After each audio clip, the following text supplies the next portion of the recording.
With the brilliance of your wisdom, O compassionate one, illuminate the darkness enclosing my mind, enlighten my intelligence and wisdom so that I may gain insight into the Buddha's words and the texts that explain them.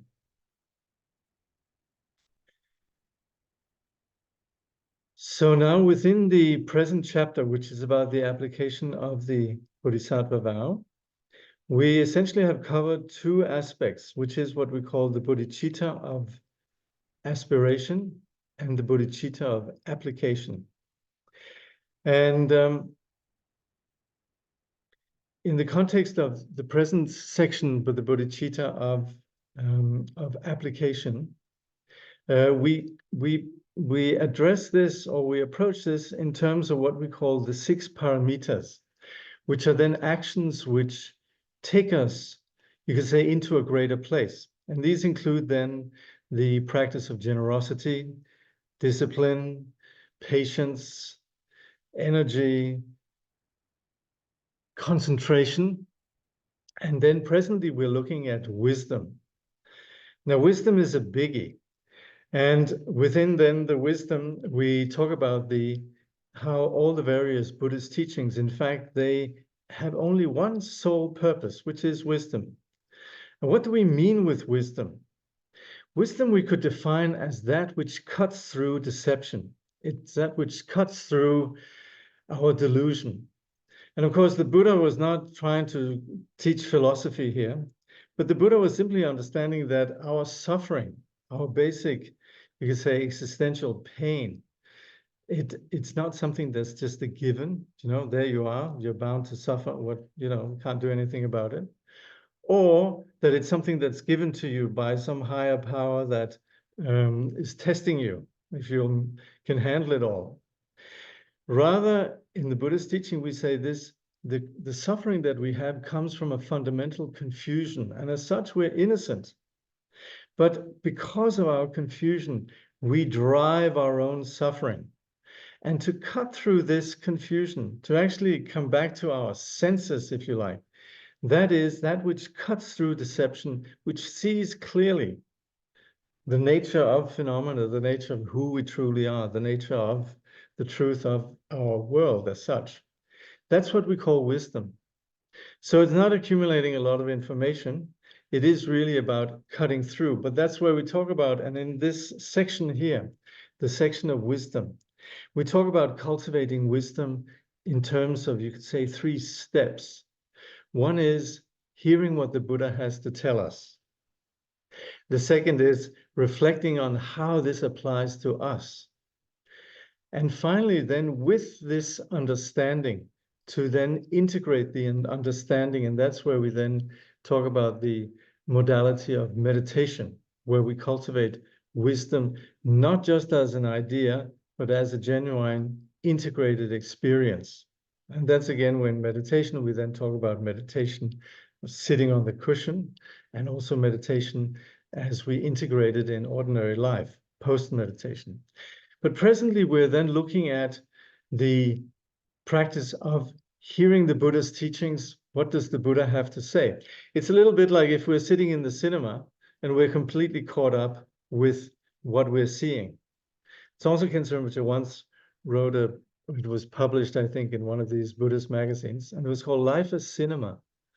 And Rinpoche's message was really that, of course, we experience all these things. We perceive so many different things. But it's a bit like if we get caught up in a movie, and that's where the Buddha, who's with us in the cinema, he sort of very gently taps us on the shoulder and says, hey, it's just a movie. And it doesn't make the movie go away, but all of a sudden we have an understanding of what it is that we're perceiving. So that insight cuts through. And that's where there's a lot of value in hearing what the Buddha has to say. So in terms of what we call the wisdom of hearing, then we talk about various sections in the text. And I'll just little bit put this in context, where we presently are now here, if you can see the cursor, we're in the paramita of wisdom, where we talk about the categories of wisdom, and then the wisdom resulting from hearing the teachings. So that's where then we've talked about something that we call the keys that open the treasure chest of the Dharma. And of course, what we mean with Dharma, remember one thing also. When we talk about Buddhism, we sometimes think, oh, Buddhism, this is sort of this is an ism. And that's where we kind of put it in a small box. It fits nicely in together with all the other isms. But what we actually mean with Dharma is actually phenomena, or the truth of phenomena. So it's an inquiry into what is. It's not trying to align ourselves with a particular dogma. The Buddha doesn't want us to repeat everything that he has said. The Buddha doesn't want us to subscribe to beliefs. The Buddha just wants us to have a look at what reality is. So that's what we mean with the Dharma. But there is a lot of teachings that the Buddha then gave in the course of his life. And also there's a lot of teachings from those who followed the Buddha. And as such, you could say there's a vast amount of teachings. And they can sometimes be a little bit intimidating, and one thinks, my God, there's so much to know, But what is really important about what exists in the Dharma is that it all has things to do with our experience. It has nothing to do with something philosophical or abstract. It's we can validate or verify this right now. This is why it's a little bit sad sometimes when one hears people who say, oh, I'm just a practitioner, I don't study. Well, it's very difficult to actually practice if you haven't really listened to what the Buddha is saying and think that the teachings are something abstract or philosophical. They're all about what we experience right here, right now. Of course, it helps if we do practice meditation, because then we can recognize what it is that's being talked about. Otherwise, then it might seem philosophical, it might seem abstract. But anyway, in terms of approaching this, it's so important to understand that we are talking about something that is immediate and is relevant for us. So that's where we have this treasure chest of the Dharma, that here Kangyur Rinpoche in his commentary then divides into various forms of teachings. And we've covered what we call the definitive and expedient teachings. You could say teachings on how things actually are, and also teachings that are designed to take us there, that have, sometimes we say provisional teachings, that they're sort of simply designed for us to gradually understand something. Whereas the definitive teaching is about how things actually are in themselves, the nature of reality, so to speak. Then now we looked at the what is called the implied teachings and indirect teachings. And that's where yours truly, I think I confessed last time, I have a little bit of a hard time of distinguishing between the two. They both belong to the category of expedient teachings. They're both provisional. But then again, they're slightly different. We've looked at the implied teachings where I gave the example of, for example, when the Buddha was asking a woman who had lost her child to find a household where they hadn't ever had experienced death. And she went all over town and she realized there's not anyone who hasn't experienced death. So that's where you could say that's a teaching where eventually it will be, you could say, lead to insight, to wisdom, but it's not an actual teaching directly on wisdom. And then you have the indirect teachings, which we concluded last time, which also are teachings that don't directly point to the absolute nature, even though it seems these teachings are more, you could say, directed at understanding exactly what the Buddha ultimately intended. Anyway, where we are now then, which is then here where it says the difference between implied and indirect teachings. So here then, in Kangyur Rinpoche's, or rather we'll first look at Jigme Lingpa's root text. Let's just see here. Yeah.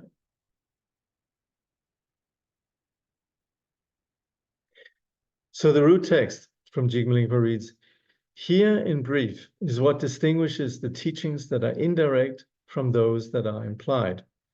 That which is implied relates to what the Buddha had in mind. Such words do not depend on the wits of the recipient, but the teachings given indirectly do depend upon the hearer's understanding. This distinction, likewise, is a key that opens up the scriptures. So again, these are ways to understand how the Buddha's expedient teachings can then be, you would say, classified. So Kangyur Rinpoche here in his commentary, he says, in whichever way the implied and indirect teachings are presented, their meaning comes essentially to the same thing. They are separated only by a difference of emphasis.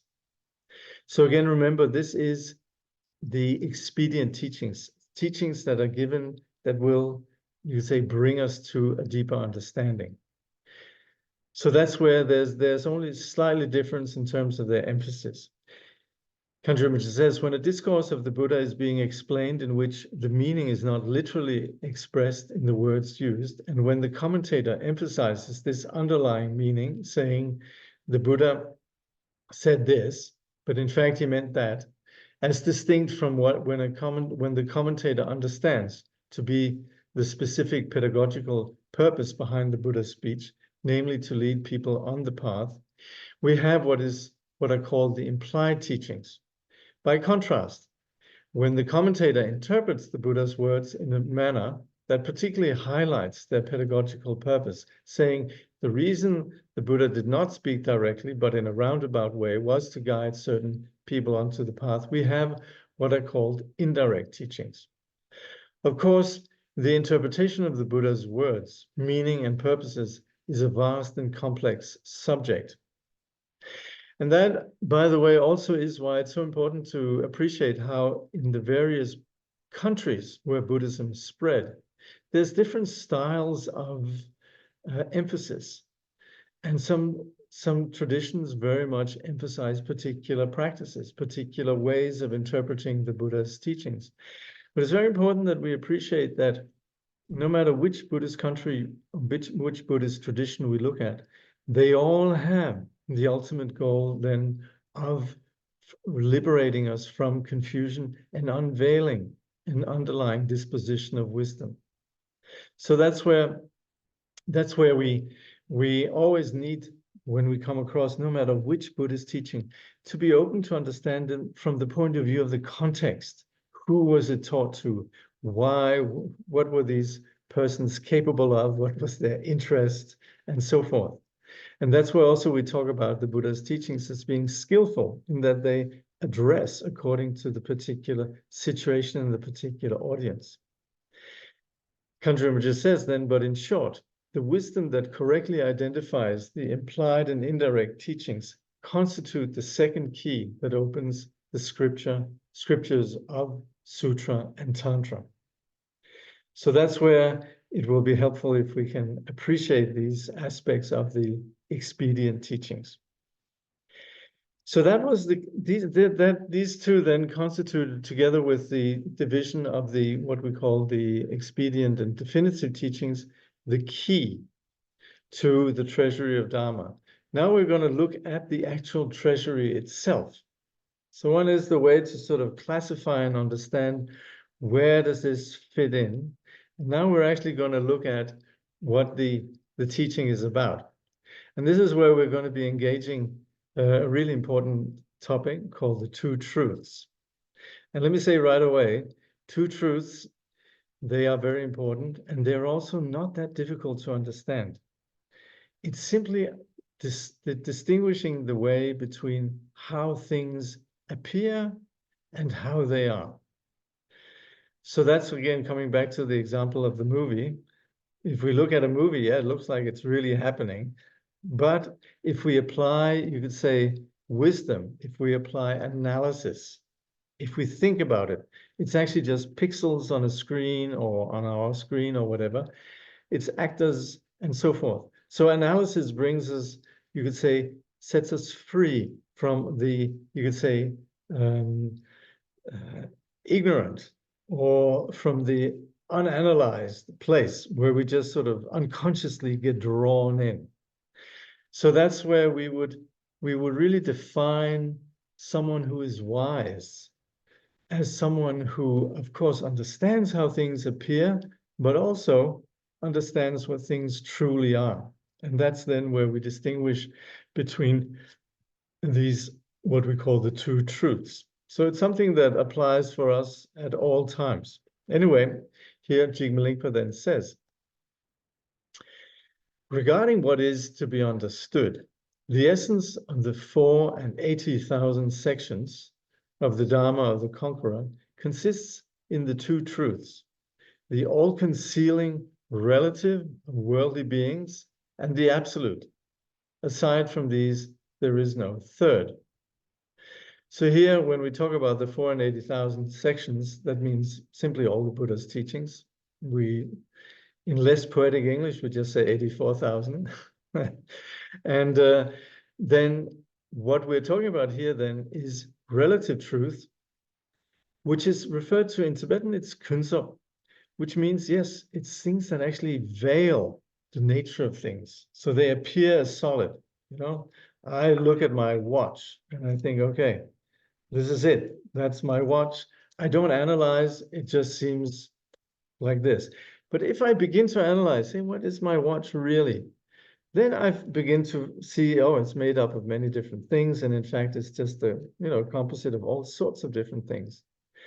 So that's where the appearance of there being a watch, which is how it functions, which is fine, that's what we call relative truth, or what we then here refer to as all concealing, because it veils the fact, not from the point of view of the watch itself, but from the point of view of how we perceive it. It veils simply the lack of solidity in it, that it's simply just a network of, you could say, phenomena, causes and conditions. So that's where we sometimes refer to the appearances in terms of what we call the all-concealing relative, and then the absolute, the nature itself of things, which is when we apply analysis. And we want to actually, you could say one way of distinguishing between relative and absolute is simply, do we analyze or don't we analyze? That's I remember Tsongsa Khyentse Rinpoche, he made really once, well, at the time when I was studying Madhyamika, it was really a great help that Rinpoche actually says, you know what, the difference between relative and absolute is just whether you apply analysis or not. So that's where you could say we, in the world, we are always, in one way or another, applying analysis. And that's where, as soon as we apply analysis, we also begin to see that our simple version of things doesn't always hold. And we're a lot better informed when we apply analysis. So anyway, that's where the Buddha's teaching, in terms of presenting wisdom, then highlights these two truths. So Kangyur Rinpoche says, as an antidote to the 84,000 types of defilement or confusion, the Buddha, expert in methods and rich in great compassion, set forth 84,000 sections of teaching, classified as the 4 pitakas, or baskets. Each of the first 3 pitakas counteracts one of the 3 principal defilements, while the 4th pitaka is an antidote to all 3 together. So in general, when we come across the Buddhist teaching, we are familiar with there's some typical ways of classifying the Buddha's teaching, which is then the sutra teachings, the Vinaya teaching, and the Abhidharma teaching. But here in the context of the Vajrayana, we also include what's called the Pitaka of the Vijayadas. So we would generally say the Vinaya is an antidote to desire, the Sutra is an antidote to anger, Abhidharma is an antidote to ignorance, and we would then say that Pitaka of the Vijayadas is an antidote to all 3 combined. Anyway, this is just really to say that all the teachings are antidote to our confusion. And that's where then Kangyur Rinpoche continues to say the range of these teachings is inconceivably vast, but they're all summarized in the doctrine of the 2 truths.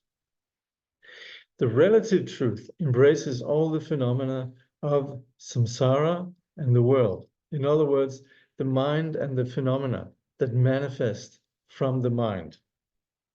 So that's where we understand samsara as the mind that holds on to phenomena in a way that they actually don't exist. And we project life worlds, we project the experience of our existence, and we solidify that.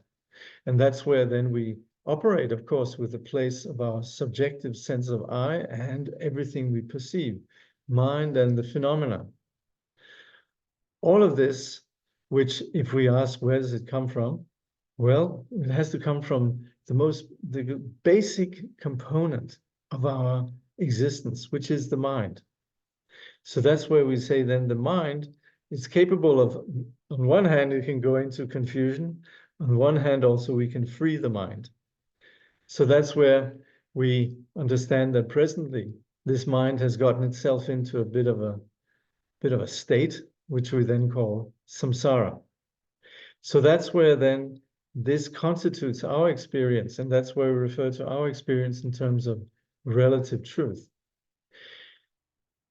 The absolute truth refers to supramundane primordial wisdom, self-knowing awareness, which has the same nature as the Dhammadhatu. Now, what do we mean here with supramundane? In Tibetan, it's Jikten Le Deba, beyond the world, is really just that that's not entangled in ordinary confusion. And particularly then it refers to this, you could say, ground nature that we possess. Our basic nature is not confused. It's only that we have a fleeting condition. We're having a bout of samsara. We're having an illness. Unfortunately, this can sometimes be a rather persistent illness. But the basic premise for what the Buddha taught is that this illness is not something that can't be removed. We have a curable condition. And that's where our innate fundamental health is this pure ground, the primordial wisdom, self-knowing awareness. And that has the same nature as the Dhammadhatu. And with Dhammadhatu, we mean how things actually are. You could say the entire realm of what is uncontaminated, what I think about it. It's uncontaminated by what we individually project onto things. And that's where then we understand that phenomena, or rather we could say nature. It's a bit like when we say Mother Nature. We understand there's nothing wrong with Mother Nature. There's something wrong with us who are trying to manipulate, or you could say corrupt Mother Nature. Mother Nature is the phenomena, the world, as it is, reality as it is, and that's the Dhammadhatu. What then veils it is, of course, our ignorance, our failing to see it. But Dhammadhatu is the ground nature. So this gives us some idea then of relative and absolute truth. It follows from this that all possible knowledge objects are accounted for in the true truth. There is no third truth. What we mean with knowledge objects, sheja in Tibetan, really just means everything that we can perceive and think about. So simply all what we could experience.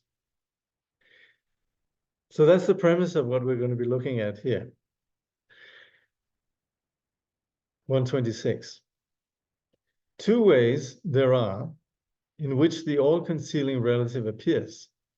Those things occurring to deluded mind that function in accordance with the way that they appear are known as unmistaken relative, and those that do not function, though they do appear, are known as the mistaken relative. Now, this is not too difficult. It's really the difference between, you could say, us hallucinating and not hallucinating. It's things that might appear to us, but actually they actually are not what we could call real, or we say they can't function. So Kangyur Rinpoche says the relative truth is subdivided into two aspects, unmistaken and mistaken, following the distinction made between accurate and defective cognition. Well, whether we are seeing clearly or not, all phenomena that appear to the deluded mind and are efficient in the sense of the moon shedding light, fire giving heat, water being wet, and so on, together with the consciousness that cognize them, are regarded as the unmistaken relative truth. Yangdak Bakunsop in Tibetan. They arise from their respective causes, although when examined, they are found to be empty of inherent existence. Now, when we say they're empty of inherent existence, that goes for anything. So this is where when we analyze, of course, this well-functioning watch, my reasonably functioning eyesight and all of that, this all, of course, if we analyze it, break it down, yes, then they don't exist the way they appear. But nevertheless, they're functioning okay.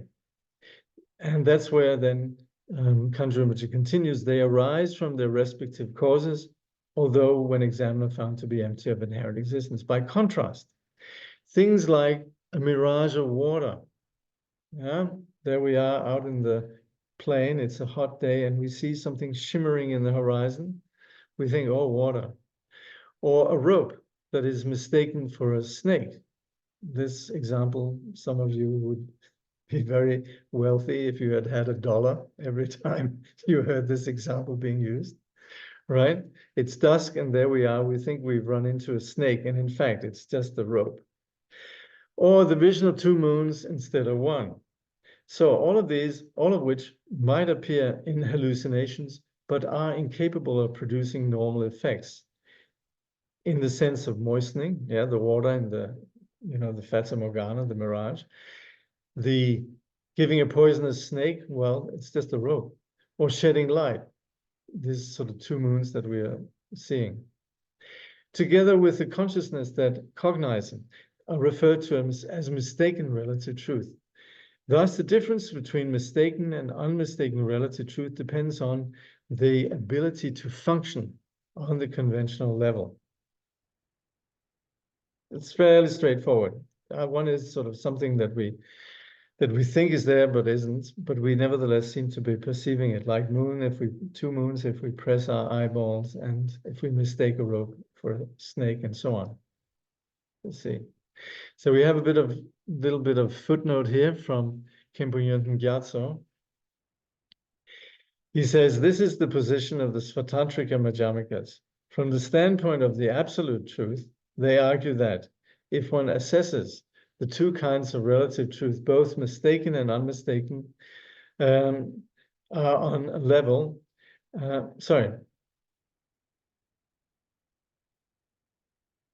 They argue that, from the point of view of absolute, they argue that if one assesses the 2 kinds of relative truth, both mistaken and unmistaken, are on a level, so that's mean they're the same. They are the same in being produced by deluded propensities. Both appear to the senses and neither has true existence. In conventional terms, however, some phenomena function, i.e. they are efficient, and some do not. And this is called unmistaken and mistaken relative truth. So again, from the point of view of what we call absolute analysis, of course, both are deluded phenomena. Even what appears to us as being such a real world that functions is still deluded phenomena. But there's then these kind of phenomena that actually function and those that don't. So that's where we distinguish between, like we had before, the example of something where we, for example, the rope, both a rope and a snake, they're deluded phenomena. But in the case of the rope that we're seeing as a snake, then you could say that's doubly mistaken, because that's actually not capable of giving the rope is not capable of giving a poisonous bite. So this is just a way to distinguish the 2 kinds of relative truth, mistaken and unmistaken. 127. The absolute truth is the fundamental way of being. The phenomena of samsara and nirvana are not by nature of 2 different kinds, but are beyond both thought and word primordially. The truth is not set forth in terms of realized and unrealized minds. So this is then when we talk about the nature of things as they are, and it is not something that is then object of philosophy. It's not object of language. It's not an object of concepts. Anyway, we'll have a look at that then.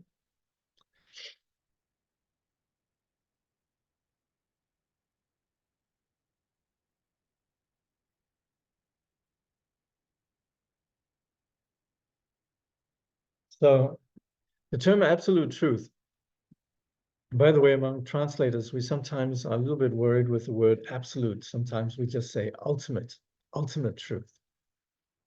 But anyway, it refers to, you could say, the way things actually are, the fundamental state of all things. It is primal wisdom. So if we say that everything there is, we can relate it back to the most immediate aspect of our experience, which is experience itself. But that can be caught up in confusion, like we talked about before, samsara. When it's not confused, then it's a primordial expanse of what we then refer to as primal wisdom. And that's then, you can say, the nature, the most fundamental aspect of reality. And that's where here Kangyur Rinpoche continues. In this nature, wherein samsara and nirvana are seen to have the same nature. And that's where, again, we have to say that this nature doesn't ever change. It's what we call Buddha nature, and it might be veiled, in which case it's then filtered through confusion and is experienced as samsara. But in and of itself, whether it's filtered or not, the ground nature, the primal wisdom remains the same. This is, you could say, basic to what we are. From the very first, neither the phenomena of samsara nor the phenomena of nirvana possess inherent existence, and they're not two separate classes of things. Simply understood, they're the underlying condition, the original ground, and these conditions of being either properly understood or not properly understood, that's not something that has any solid reality. It's really just is the absence of, like many of us, we read this prayer called the prayer of Kuntuzangpo, sometimes on solstice and sometimes on special occasion. Then we read this prayer that starts off with samsara and nirvana are really just the display of awareness and unawareness, seeing or not seeing. So as such, the phenomena in themselves, it says here, phenomena have always been beyond the range of conceptual construction. So however we might choose to think of it, and philosophers might philosophize about it, the nature itself doesn't change. And since the absolute truth is beyond all thought and verbal expressions, it cannot be said to exist for those who have realized it and not to exist for those who have not done so. So we can't actually say, you know, she got it or she didn't get it, you know. It's not about that. It's simply the nature which is beyond any kind of way that it's perceived. Whether it is realized or not, the absolute truth is the unchanging nature of all things. The regent Maitreya has said, it is the unchanging ultimate nature, the same in the past and in the future. So Tsongsa Khyentse Rinpoche, over a number of years, taught a text known as Uttara Tantra, and this was actually taught by Maitreya to the Indian sage Asanga. It's published, and you can find it. You can download it, I think, somewhere in Khyentse Foundation or in Siddhartha's Intent, and it's simply a text that's titled Buddha Nature. But in there, we talk about this Buddha nature, this thing that we're talking about here, the fundamental state of all things. This then is what constitutes the absolute truth. 128. The two truths blend. Appearance and emptiness unite. Phenomena are like the moon reflected in a pool. Their aspect of appearance is an all-concealing truth. Their lack of real existence is the absolute. So simply said, when we look at phenomena, it's a question of, do we analyze it or don't we? The phenomena themselves, they exist not as something solid. They appear, but they are nothing more, if we look, but a web of causes and conditions.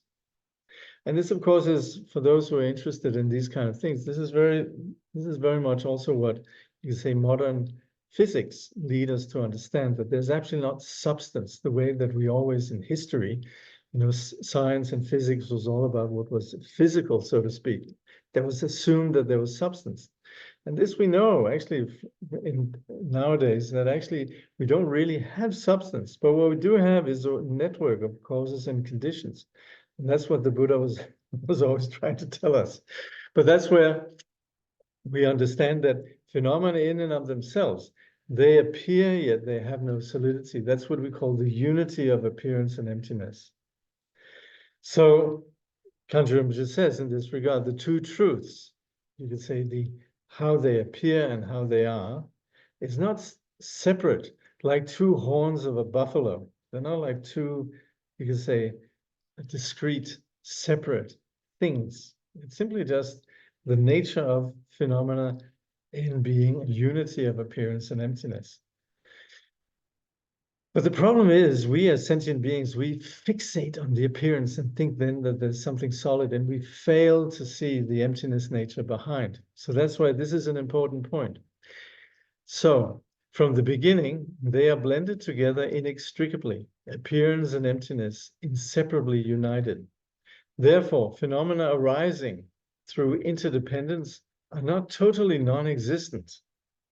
So phenomena, everything that we have, it exists as this web of causes and conditions, interdependence.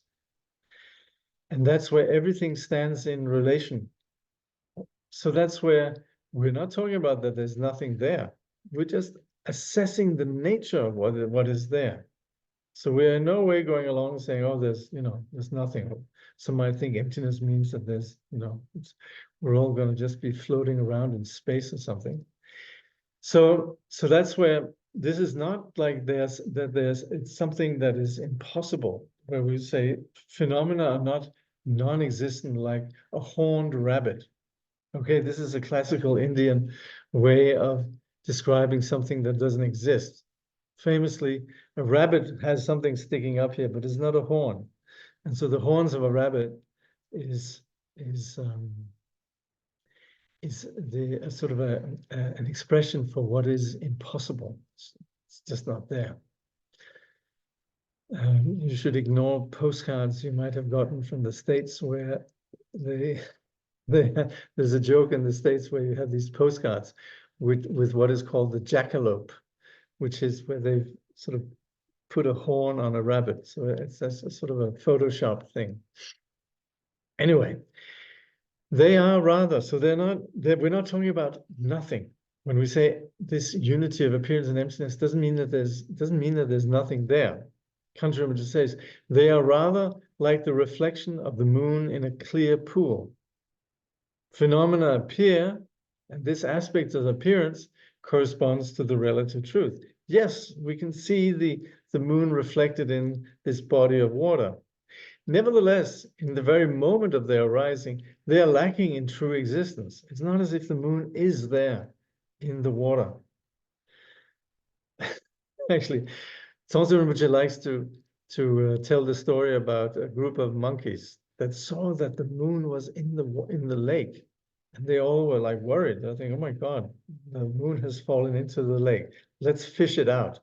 And so they sort of crawled out onto a branch that was hanging over the lake, and they couldn't reach it.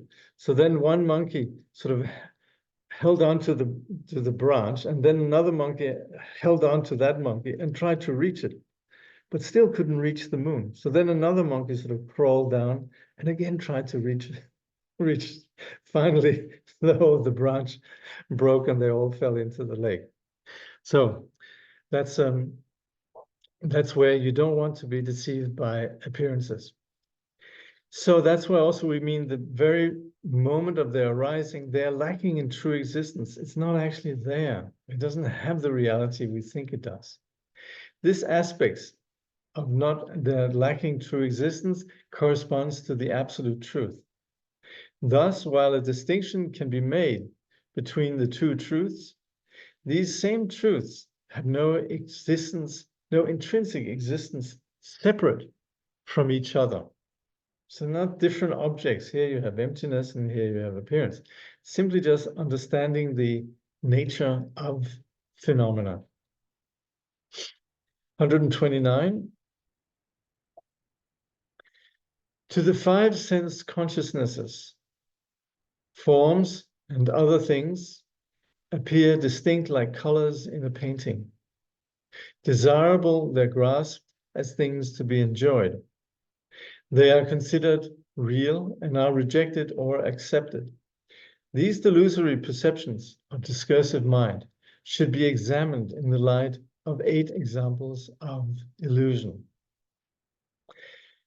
So here we are talking about what we perceive with our senses. Form, which we perceive with the eye, and sound with the ear, and so on, that we, of course, we engage with them. Tibetan is longchepa, which means enjoy, but it also just means simply engage with any objects. And that's when we do that, we do so from the point of view of attributing solidity to them. And then we have likes and dislike. And that's where we actually are not really dealing with the objects, we're more just reacting in terms of what we attribute, in that we attribute solidity to things that they actually don't possess in themselves.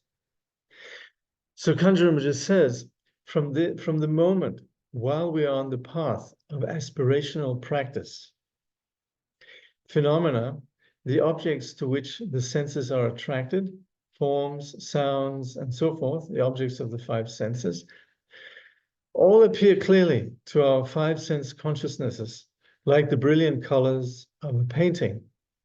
So it's vivid, we perceive vividly. But the mere appearance of the 5 sense objects is not what entangles us.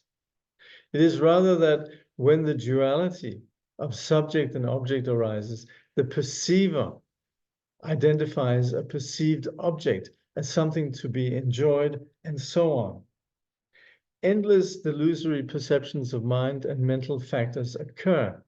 And we have all these reactions. We have attitudes, we have narratives, we have beliefs, we have habits in terms of our relation to what we experience.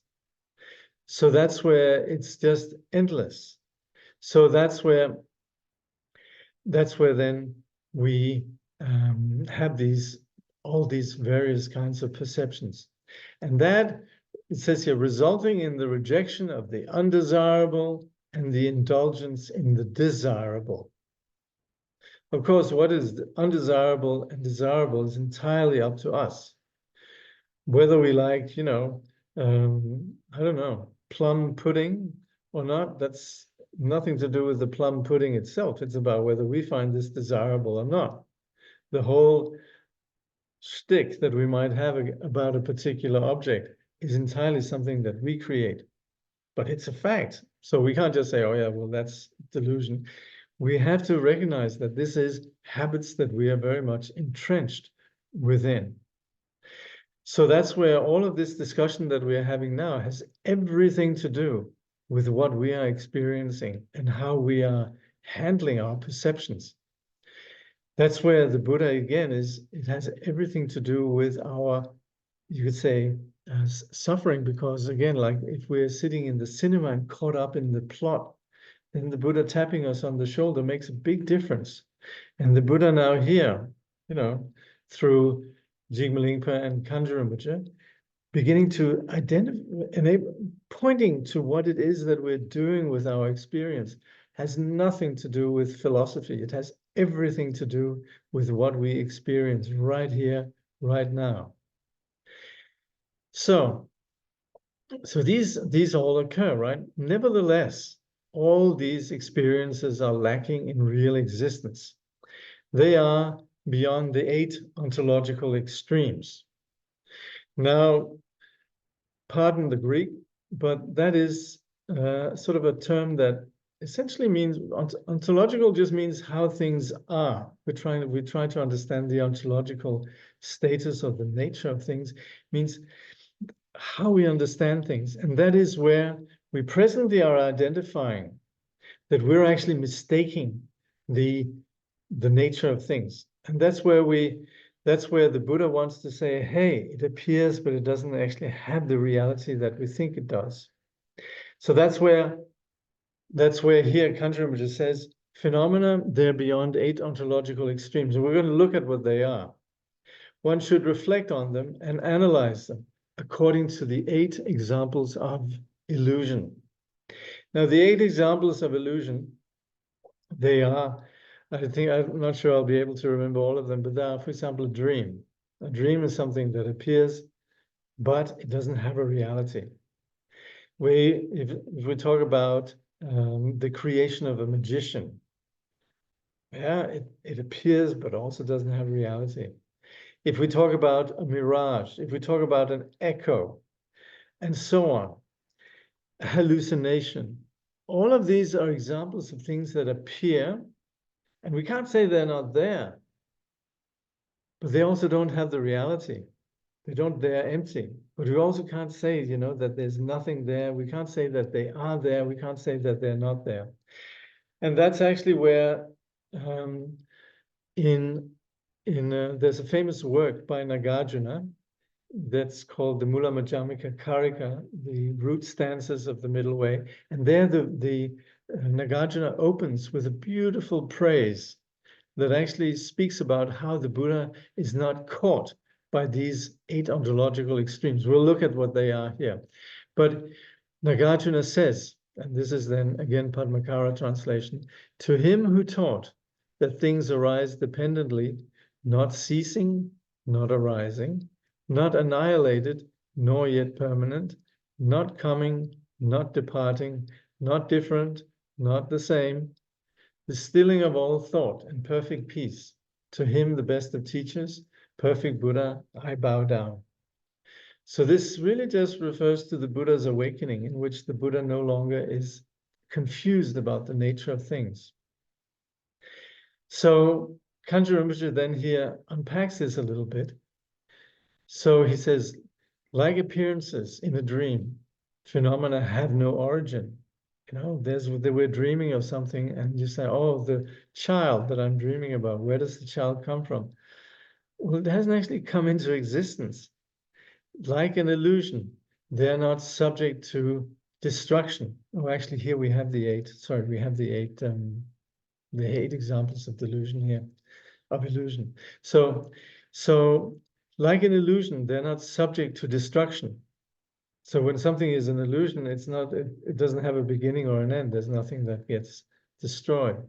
Like a mirage, they have no permanence. Again, a mirage is just something that is a display. It doesn't have something that is permanent or impermanent. Like a reflection of the moon and water, they're not completely non-existent, beyond. Like an optical illusion, they come from nowhere. Like an echo, they go nowhere. Like castle in the clouds, there is no distinction in them. Like magical displays, they are not identical.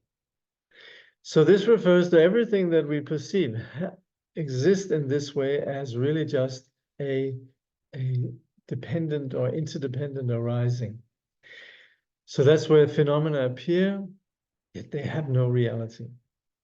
So it says we must generate conviction in the inseparability of appearance and emptiness, and having done so, rest one-pointedly in it. And this very much has everything to do with what we do with practice. When we're practicing, we're not stopping the world. We're not stopping anything. Of course, when we practice, we generally, if we're sitting on a cushion, then we have the advantage of the shamatha where we're not distracted. But with regards to what appears to us, thoughts, perceptions, and so on, we're not stopping them, but we're also not falling for them. We're not, you could say, perpetuating our fixation on them. And that's where this has everything to do with freeing us from the habit that fixates. So you can say when we're practicing meditation, we're training in what has just been taught here, namely understanding that phenomena, as much as they appear, they have no reality. And that's where the way to train is then to not fixate on whatever we perceive. So this is what you could say what we have here is what informs the view. It informs what we're doing with our practice of meditation. It's enabling us to connect to the wisdom that is not contaminated by fixation. So of course, in the general Buddhist vehicle, we do this on the basis of shamatha vipassana. In the Vajrayana, we do this on the basis of connecting with the co-emergent wisdom that is not entangled in confusion, and as such we engage with this in the various ways of Vajrayana yoga, such as sadhana, visualizing deity, and so forth. So that's where there is this direct vision of wisdom that is not corrupted. But in the general Buddhist vehicle, what we first do is really lay a foundation in which we train in not being fixated or fixating on what we perceive. And that is where the information that we're getting here in terms of, you could say, informing us about what is it that we experience in terms of the phenomenal world and in terms of ourselves, all the various appearances, we're actually being told, hey, it doesn't have the reality it appears. So that is why this is very relevant for us in every way. Okay, I think just leave it at that for this time. There's a few minutes left. So I'll just see here, there's a few. Okay, good, there's a few questions here. Okay, someone says, how would you explain what nirvana is? Well, you can say the etymology is absence of suffering. So we're in therapy. We as practitioners of the Buddhist path, the Buddha has diagnosed us with having a bout of confusion, and we're presently in treatment to arrive at a place where we no longer suffer. So that's what nirvana is. But of course, in the Buddhist path, we sometimes talk about what we call a little nirvana. And the little nirvana, sometimes referred to as cessation or peace, refers to sort of an ultimate comfort zone. And that's sometimes seen as being a lesser enlightenment. And it's very much associated with what we call the Hinayana. The Hinayana being a Mahayana term for you could say, the smaller scope of the path, which is just what we would want with the path is just to achieve a private experience of peace. We don't really care about the others out there. And as such, also, our understanding of reality is actually incomplete because we're actually still holding on to something. But that absence of suffering then, as far as our individual experience goes, is then thought of as nirvana. Because in the Mahayana, we see nirvana as what we call the non-abiding nirvana. And that's the freedom from even the self that would want to have you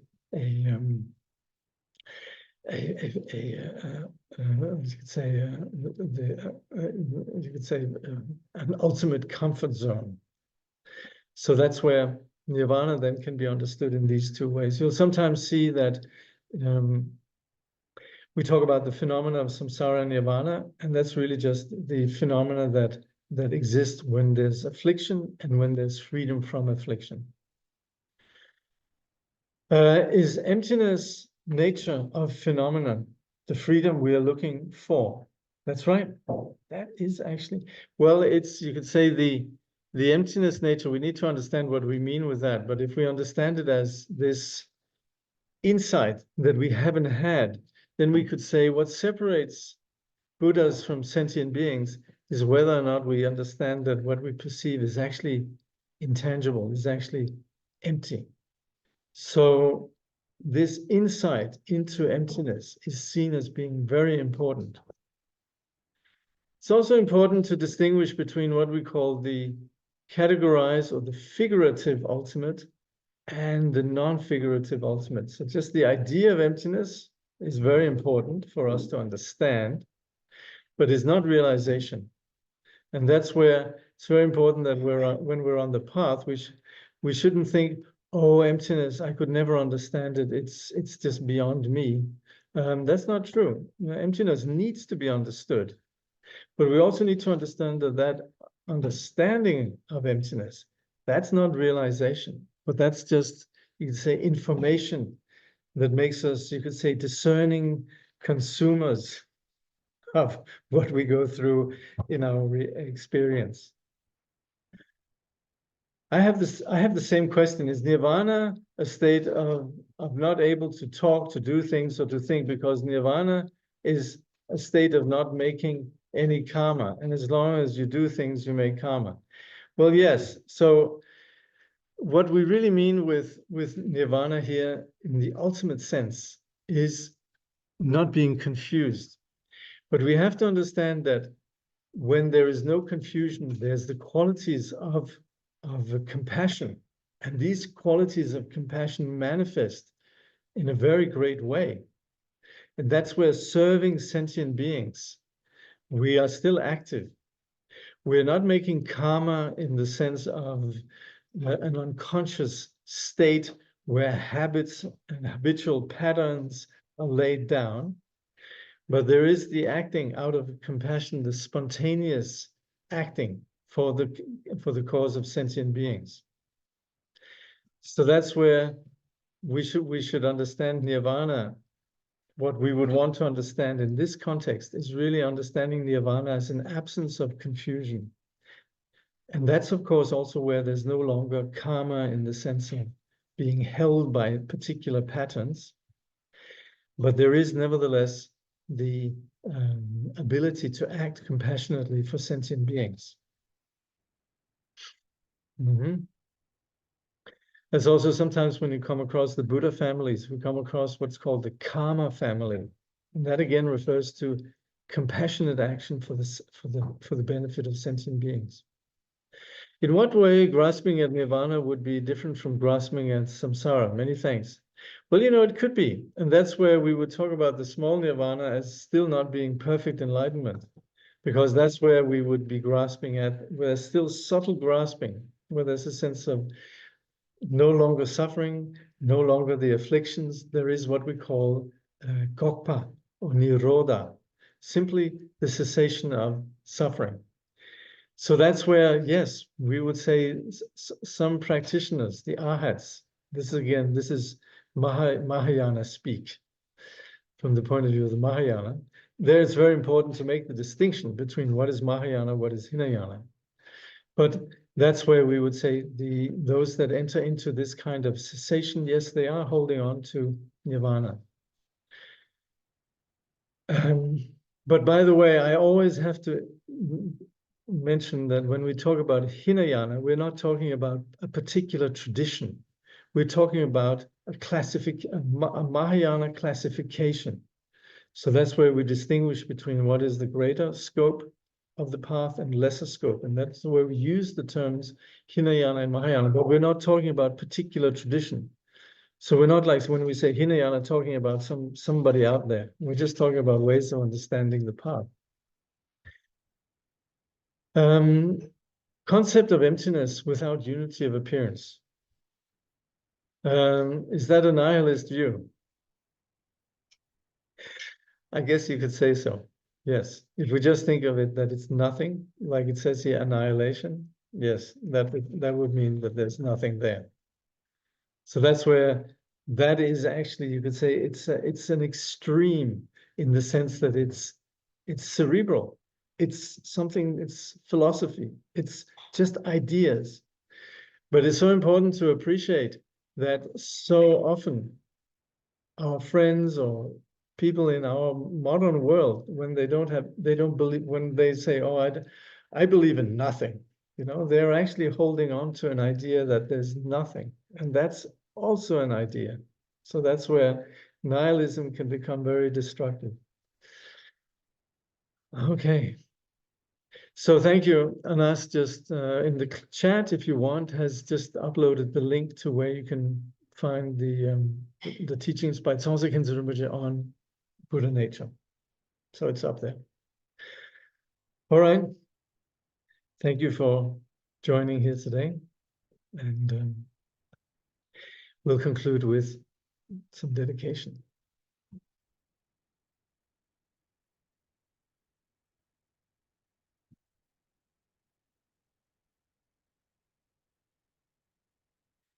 Through all our births, wherever we may be born, may we be endowed with the 7 good qualities of the higher realms. As soon as we're born, may we meet with the Dharma and have the freedom to practice it properly. At that time, may we please the holy gurus and practice the Dharma throughout the day and night.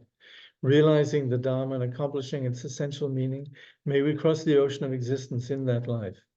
Thoroughly teaching the holy Dharma in this world, may we never tire of accomplishing the benefit of others. By this vast benefit of others, without partiality or bias, may all attain Buddhahood together.